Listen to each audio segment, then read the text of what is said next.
Good व्यासपीठावर उपस्थित आयोगाचे माजी अध्यक्ष सन्माननीय ठाकरे साहेब, IRS कुलकर्णी साहेब, नीट अकॅडमीचे तुकाराम जाधव सर, मनोहर गोळे सर, तसेच इतर मान्यवर आणि सर्वात महत्त्वाचे म्हणजे समोरील बसलेले यशस्वी विद्यार्थी, त्यांचे पालक, तसेच जे क्लास 1 क्लास 2 व्हायचं आहे असे उदासे स्वप्न बाळगून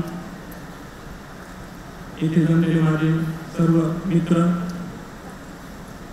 तुम्हाला सर्वप्रथम मी सांगू इच्छितो, आतापर्यंत मला जे बोलायचे ते अगोदर त्यांनी बरेच मुद्दे कव्हर केलेले आहेत आणि पु ल देशपांडेंनी सांगितल्याप्रमाणे बोलायला विषय नसणारा माणूस खूप जास्त वेळ बोलत राहतो, असं माझ्या हातून काही होणार नाही.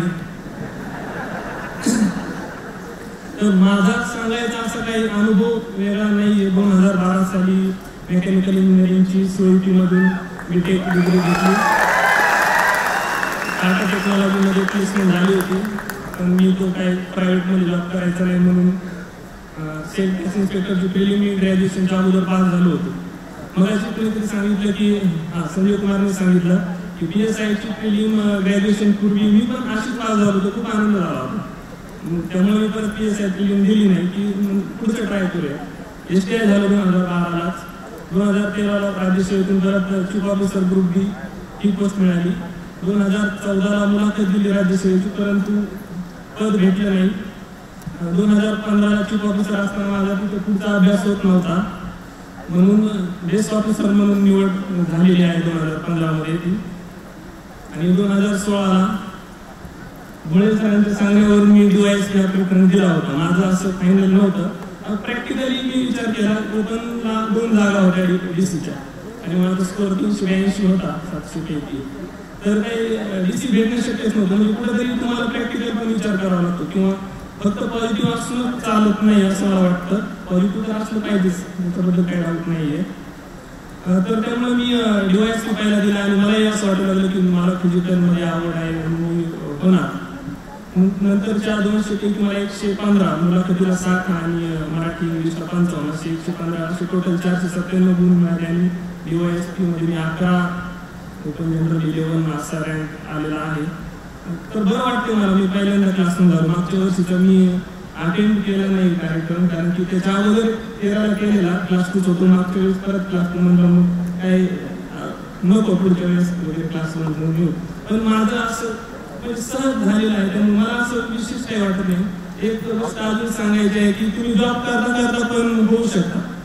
MPSC मेन्सच्या म्हणजे 24, 25, 26, 23 तारखेला 4:30 पर्यंत मी ऑफिसमध्ये काम करत होतो आणि फक्त मी पिल्ला आणि मेन्सला सुट्टी घेतली नाही. मुलाखतीला 10 दिवस तयारी केलेली आहे गोळे सरांच्या मार्गदर्शनाखाली, कारण की त्याच्या अगोदर मला 34 मार्क मिळाले होते.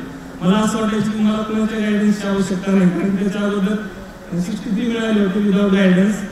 नंतर 34 मिळाले. जरा वाटलं आपलं काहीतरी चुकते, कोणाचं तरी गायडन्स घ्यावं. काही विद्यार्थ्यांकडून कळालं की गोळे सर मार्गदर्शन करतात, तर मी त्यांना अप्रोच झालो. त्यांनी सांगितलं, फायदा झाला मला शेवटच्या 10-12 दिवसात. म्हणजे असं विशेष नाही, पण अजून मला दुसरं महत्त्वाचं सांगायचे म्हणजे MPSC आणि UPSC जे आहे याच्या पलीकडे पण आपलं आयुष्य हे एक लक्षात ठेवा सर्वांनी. तयारी तुम्ही अवश्य कराच, हे मी आवर्जून सांगतो. परंतु त्याच्यासाठी म्हणजे एकदम असं एकदम ते काही आयुष्य नाही. तर ही आता जे सगळं अधिकारी जे झालेले हा काही ही जस्ट स्टार्ट आहे पुढची. कारण की यापूर्वी मी 2 वर्षाची ऑफिसर म्हणून नगर परिषदेत काम केले. चॅलेंजिंग असतं, जॉबचं स्वरूप आपल्याला माहित असतं. जे विशेषतः पहिल्यांदा जॉबमध्ये येत आहेत त्यांच्यासाठी सांगतो की आपण जे अधिकारी झालो ती सुरुवात आहे आणि ज्यांना फेल्युअर आलेले ते म्हणजे नक्की पुढच्या त्याचं तुम्ही पॉझिटिव्हली घ्या. तुम्ही पुढे तुमचं यश नक्कीच तुम्हाला त्याच्यात यश मिळणार आहे असं मी तुम्हाला सगळ्यांना शुभेच्छा देतो. जे काही कारणास्तव होऊ शकले नाही, सध्या ग्रुप B मध्ये आहे, ग्रुप A मध्ये.